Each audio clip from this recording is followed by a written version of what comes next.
Prince Harry did get into a physical fight with his uncle, Prince Andrew. For years, Prince Harry believed that the stormy battles of his life had finally begun to fade. The custody deal was signed, lawyers stepped aside, and for a fleeting moment it seemed that a fragile sense of calm had settled over the family. But barely days after this so-called resolution, Harry reportedly launched shocking accusations involving Meghan and Prince Andrew, sending ripples of tension back into the heart of the monarchy. What could have pushed Harry to break his silence after a deal meant to protect the children? Here, we peel back the layers of a scandal that has reignited royal chaos, exposing the raw and messy reality behind the headlines. The story begins with the Archie and Lily Bitt custody crisis that erupted on February 3, 2026. Buckingham Palace confirmed that the situation surrounding the two young children had escalated into a full-blown emergency, one that insiders described as unprecedented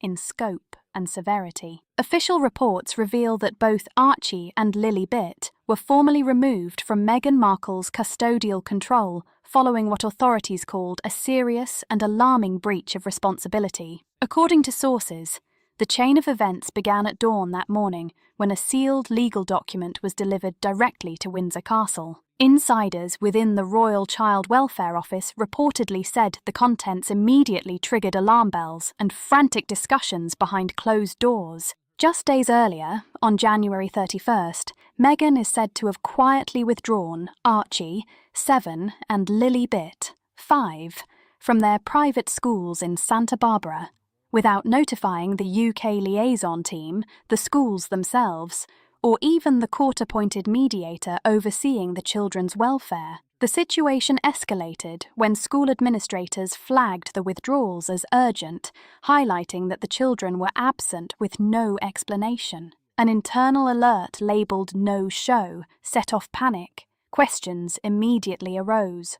Why hadn't the children returned for the spring term? No transfer paperwork was filed, no new school had been named, and there was absolutely no trace of their next step, according to sources. Attempts to reach Meghan reportedly failed entirely. By February 2nd, the concern had reached a fever pitch, triggering emergency protocols at the highest level of the royal household. Princess Anne reportedly called an unscheduled emergency meeting inside Windsor Castle. Witnesses describe her entering the room, a red folder stamped "Immediate Custodial Breach, Markle Withdrawal," clutched tightly in her hand. She placed it forcefully on the table in front of King Charles and delivered a blunt, uncompromising message. The family had tolerated years of public image manoeuvring, but this crossed a line no one could ignore. It was no longer about headlines or public perception. It was about two children being left in limbo. Inside the folder were documents that stunned all present. Records showed multiple paediatric appointments for both children had been abruptly cancelled. Written instructions from Meghan's legal team reportedly blocked any communication from royal education and child welfare officials. Even more alarming, there were signed papers dissolving a £6.3 million education trust fund originally created for Archie and Lily Bitt's future schooling in the UK. The most explosive piece of evidence, dated January 29th, was a privileged intelligence memo. According to the Royal Intelligence Advisory Group, Meghan had allegedly spent the previous 4 months orchestrating what insiders now describe as a complete maternal disengagement. Evidence reportedly included a non-disclosure agreement with a Dubai-based media financier, demanding that all past family associations be erased ahead of a solo brand launch. Another memo allegedly declined participation in Prince Harry's proposed joint custody plan and related internal contracts for Archie. It ordered the removal of all references to the children from Spotify and Netflix materials. By mid-2026, royal legal advisors reportedly reached a stark and chilling conclusion. This was not co-parenting. It was an active attempt to erase the children's identity. Princess Anne reacted immediately. She authorised Duchess Sophie of Edinburgh to activate emergency custodial safeguard procedures,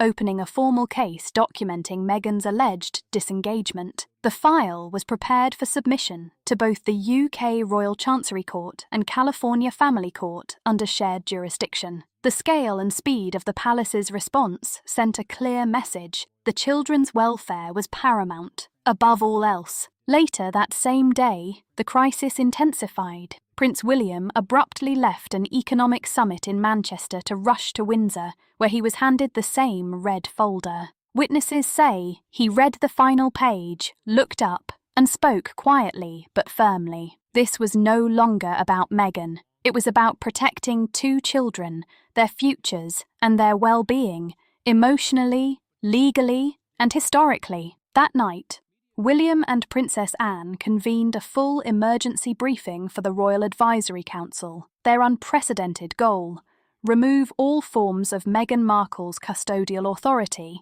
physical, legal, and symbolic, from the children of the Windsor bloodline. For the first time in modern royal history, the Crown prepared to invoke direct structural guardianship over minors, not as punishment, but purely for protection. At dawn on February 3rd, the plan was set in motion. Prince William, accompanied by Duchess Sophie and Lord Hargrave, entered the royal legal chamber behind closed doors. They presented a Level 1 emergency custodial brief, accusing Meghan of deliberate abandonment. The case centred on 4 major claims: total withdrawal from parental, educational and medical duties, alleged plans to relocate the children to Hague nations, coordinated efforts to erase their royal identity from the public eye, and Prince Harry's inability to serve as sole guardian due to instability and lack of resources. At 10:20 a.m., Prince William invoked Appendix 4 of the Royal Succession Stabilisation Act,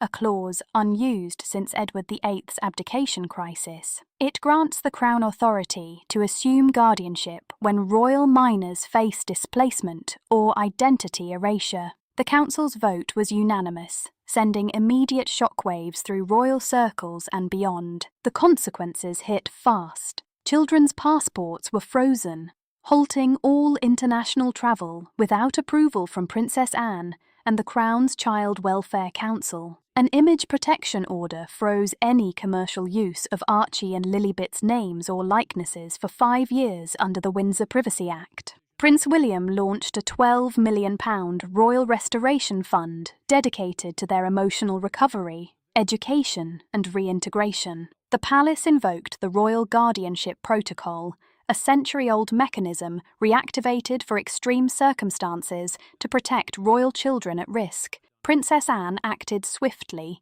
convening senior palace lawyers, Prince William, and a rare virtual appearance from Sir Alan Campbell of the Privy Council. The focus was the mental and emotional well-being of the children, and who held ultimate legal authority over their future. Insiders claim Meghan's school withdrawal wasn't just a parenting decision, it was allegedly part of a calculated media strategy. A Middle Eastern production company reportedly pitched a documentary portraying her as a solo parent navigating public scrutiny. Archie and Lilibet were positioned less as royal children and more as symbols in a personal brand. The palace, however, had been watching. On January 31st, a sealed dossier prepared under Prince William's direction, verified by Royal Treasury officials, was submitted to the Privy Council. It contained a detailed audit of attempts to profit from the children's names, images, and royal status, including trademark applications across multiple countries and PR risk assessments tied to celebrity networks. That same evening, Princess Anne issued a firm statement. The House of Windsor would not allow royal-born children to be commercially exploited, especially when such actions could jeopardise their safety or constitutional position. Consequences were swift. Financial regulators in the UK and Canada reportedly froze accounts linked to a holding company allegedly using the initials of Meghan, Archie, and Lilibet, along with a mysterious outside investor. Sponsorship deals connected to a children's storytelling platform Meghan promoted collapsed within 24 hours. Online, mentions of the children began quietly disappearing. Spotify removed archived podcast references, and Netflix deleted promotional images from a royal-inspired series she had teased. Meghan's legal team cited ongoing court matters, but palace insiders say the monarchy formally invoked international child protection laws concerning digital identity rights. In short, the palace moved decisively to erase unauthorized commercial use of the children's images and names worldwide. According to multiple sources close to Harry, he was completely blindsided. His request for temporary custody authority was reportedly denied due to technical and legal barriers among them. The stage was set, and the battle for control and protection of Archie and Lily Bitt had entered a new, unprecedented phase. For months, unresolved residency issues in the US, recent travel limitations, and the lack of stable, independent income left Harry in a precarious position. It was Prince Edward, long known as the monarchy's quiet yet unwavering operator, who ultimately delivered the final, definitive decision. A confidential letter was hand-delivered to Harry by royal courier. Its tone, blunt, factual, and without emotion, the custody, guardianship, and protection of Windsor children now fell solely under Crown protocol. Any future visits would be tightly controlled under strict conditions. The letter, drafted with King Charles's full knowledge, contained no personal remarks, only constitutional certainty. Behind the scenes, however, the machinery of the royal household quietly shifted. Catherine, Princess of Wales, stepped into a pivotal new role, overseeing Lily Bitt's emotional support and daily routine. She adjusted her schedule to include weekly sessions with a palace-approved therapist specialising in cross-cultural identity challenges. A trusted nanny from Wales was reassigned as Lily Bitt's primary caregiver, while George and Charlotte were gently encouraged to include her in family activities, normalising the child's life amidst unprecedented upheaval. One quiet moment captured more than any official statement could. A single photograph was released to the press. Lily Bitt holding Princess Charlotte's hand as they walked out of Windsor Chapel on Candlemas Eve. No caption, no explanation, just a silent, powerful image of continuity, resilience, and the future moving forward together. As for Meghan, by February 3rd, she was reportedly unreachable. Her team issued only a brief, vague statement about privacy, but to insiders and observers, the silence itself spoke volumes. Did the custody judgment favour Meghan? Let's dig deeper. On February 1st, 2026, the courtroom fell into a historic silence, as though the walls themselves were holding their breath. The judge's ruling was unprecedented. Meghan Markle was officially stripped of all custodial rights over Archie and Lily Bitt. Meghan, notably absent from the hearing, had fully stepped back. Her legal team explained she would no longer participate. Yet, in leaving, she created a silence louder than any defence could ever convey. Princess Anne immediately acted with decisive authority. In a rare live address from St James's Palace, she declared that any formal influence Meghan Markle might claim over Windsor children was null and void. The Crown would no longer recognise maternal privileges previously granted. Henceforth, the welfare of Archie and Lily Bitt would reflect royal standards, not Hollywood ambitions. The ruling triggered a flurry of palace measures. First, the highly publicised $8 million trust Meghan had created, allegedly for the children's international education and independence, was frozen and quietly dismantled. A senior palace accountant confirmed to The Times that none of the funds had been routed through royal channels, leaving them entirely unprotected by sovereign asset guidelines. Next, every commercial deal involving the children's names, from cartoons to luxury endorsements, was declared null and void. A palace insider said bluntly, the children were being treated as commodities, a line that could never be crossed under the Windsor Accords. Then came the most dramatic action of all. Under a sovereign guardianship directive last used during the abdication crisis of 1936, both children's UK passports were placed in royal security custody. They are now legally barred from leaving the country until age 16 unless accompanied by a Crown-approved guardian. Sources confirmed that William personally activated the Edwardian Protocol, a sealed mechanism drafted nearly a century ago by Queen Mary, granting temporary guardianship over royal minors in times of family instability. The protocol had remained classified until last week. Meanwhile, Princess Catherine assumed a role no consort has held since the post-war era. She personally oversaw Lilibet's emotional and educational well-being at a private palace estate. Under strict supervision, a royal nanny revealed anonymously that Lilibet was thriving far better than expected, fully trusting Catherine's guidance. At exactly 10 a.m., the grand clock inside the Royal Household Child Welfare Committee's chamber chimed. Princess Anne stood to speak for the second time in less than 2 days, not in a press briefing, but in a sealed courtroom packed with UK High Court judges, senior child welfare officers, and 2 Privy Councillors summoned under emergency protocol. Every eye was fixed on her. Anne's voice was sharp, measured, and unflinching. We are no longer speaking in hypotheticals. Children Archie Harrison and Lilibet Diana have been placed at real emotional risk due to the deliberate disengagement of their mother, Ms. Meghan Markle. Her actions breached the Windsor Accord custodial monitoring protocol. Across the Atlantic, Meghan had been photographed aboard a luxury yacht in Doha, champagne in hand, laughing beside a Middle Eastern media tycoon. To the world, it looked like freedom, power, indulgence. But to the royal household, it was something darker, abandonment cloaked in designer labels.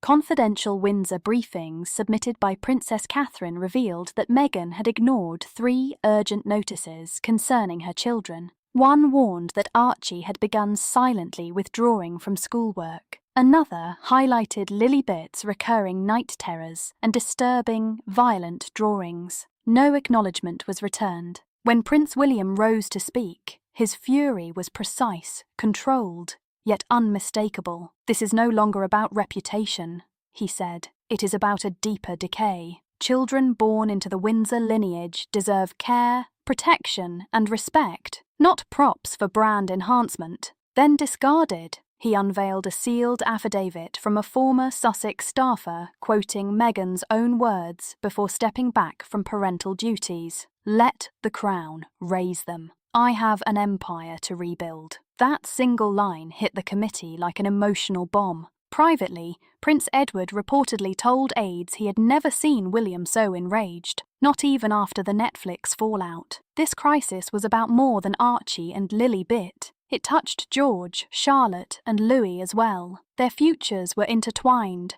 mirrored in this unprecedented challenge. William had already drawn a line back in California. Meghan's camp remained silent. Her lawyer issued a cold, technical statement dismissing UK claims as non-binding under Californian law, but the palace was already several moves ahead. Princess Anne coordinated with the Foreign Office to activate a rarely used bilateral family protection clause from the post-Brexit Windsor Convention. This clause allowed the Crown to assume guardianship of a royal child abroad if evidence of danger existed, even without parental consent. On February 3, 2026, King Charles II, Prince William, and Princess Anne signed the decree in triplicate. Effective immediately, the British Crown assumed primary custodial authority over Archie and Lilibet, legally bypassing Meghan's parental control. The final act came in silence. A private jet chartered by the UK Foreign Office quietly landed at Santa Barbara Airport. On board were 2 child welfare officers, a royal legal envoy, and a paediatric trauma specialist, codenamed Operation Dandelion. Their mission: document conditions, ensure legal compliance, and carefully extract the children if necessary. Meanwhile, Meghan's inner circle began to crumble. Tyler Perry, long considered a protector, reportedly demanded answers. "Why didn't you inform me about the palace notices?" His voicemail, later leaked, was quickly deleted. Oprah Winfrey allegedly distanced herself, furious at her association with the unfolding drama. Even Meghan's 2026 podcast, intended as a redemption arc, was quietly pulled after focus groups labelled it insincere, superficial, and emotionally detached. Amid the chaos, the children remained quietly visible. Kensington Palace released a single, understated photograph: Prince George and Princess Charlotte, sitting with Lilibet in Windsor's Rose Garden. The caption read simply, "Family endures. No fanfare, no dramatics, just a statement." Meghan may have tried to escape the crown, but the crown followed. Not with threats, not with spectacle, but with law, guardianship, and lineage.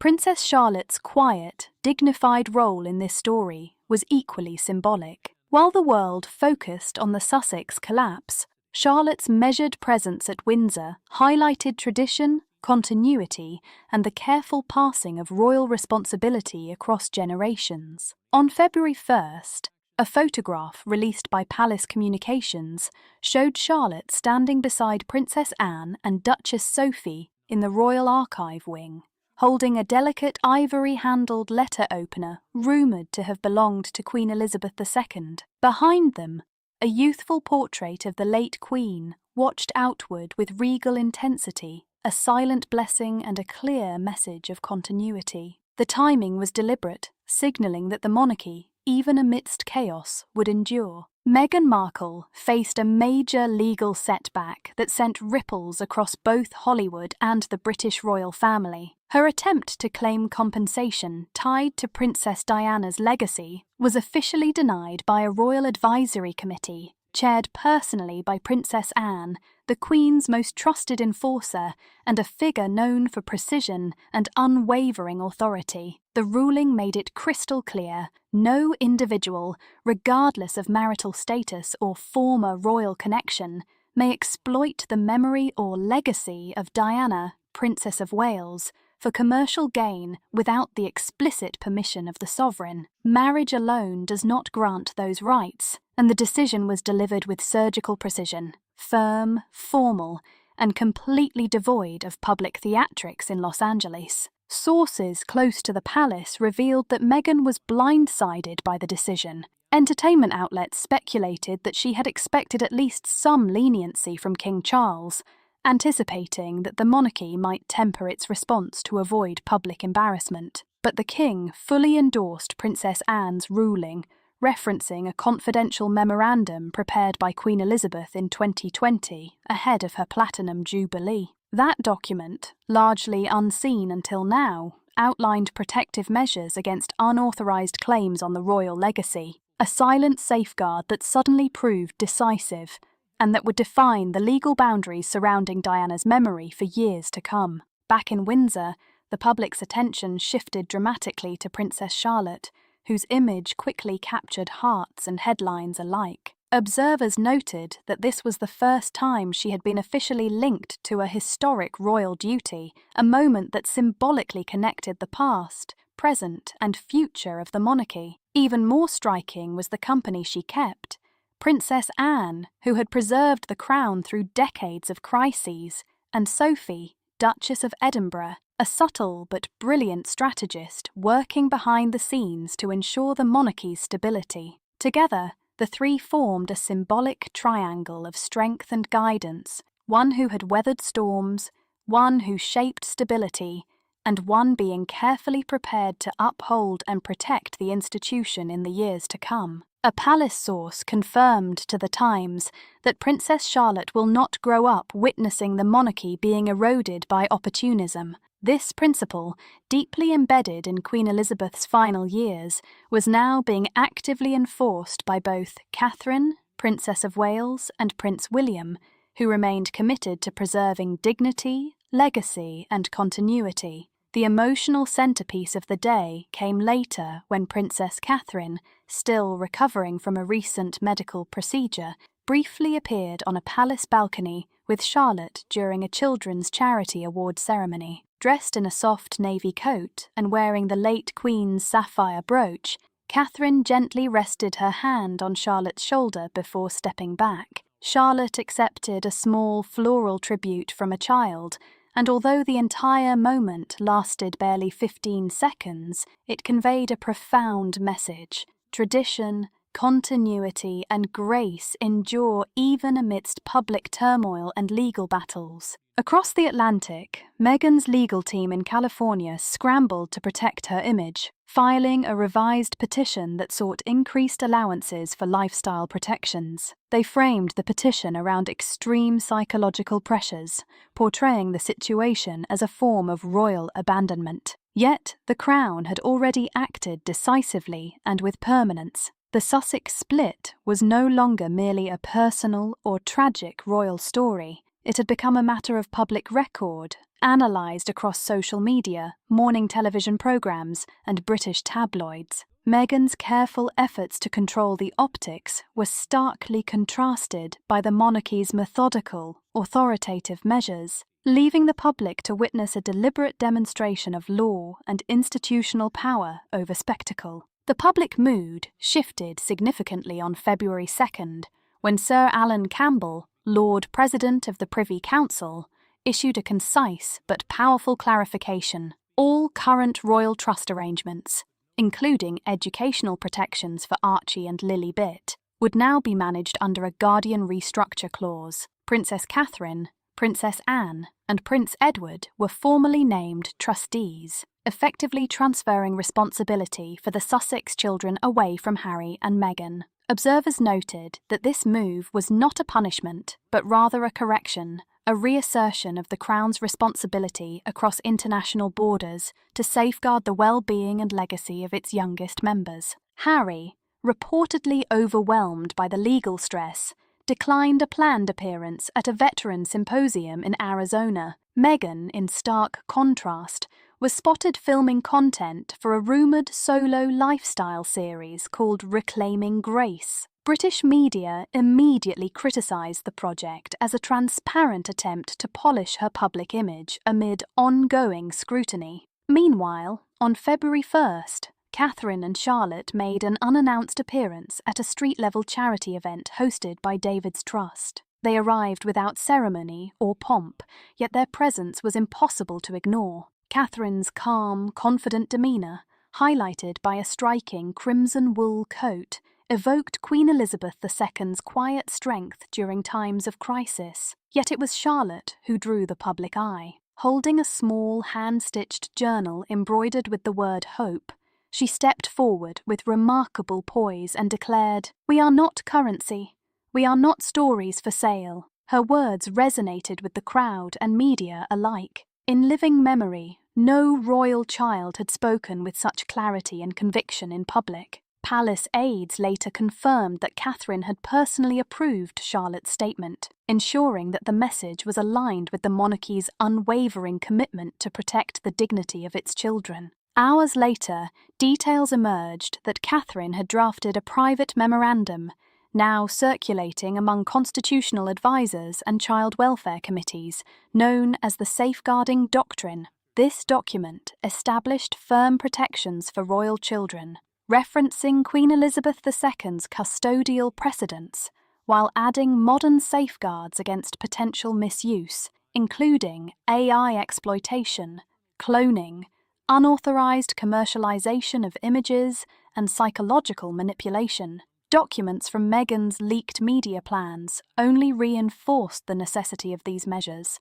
highlighting the potential risks to the children's privacy, identity, and well-being. In California, Meghan's publicists attempted to control the narrative through social media, posting a tone-deaf Instagram story claiming Meghan had always supported children's voices, accompanied by a photo of Archie baking cookies. The palace quickly countered with a statement that was both firm and chilling. Empowerment is not manipulation, protection is not obstruction, and silence is not absence. Reports surfaced that Meghan had attempted to enroll Archie in a talent agency for a branded children's cooking segment, backed by a Qatari luxury sponsor internally called Sussex Kitchen. By this point, Prince Edward had already been granted authority to review overseas uses of the royal children's images. The consequences of failing to comply went far beyond reputation. Leaked Sussex Foundation documents, currently under audit in both the UK and US,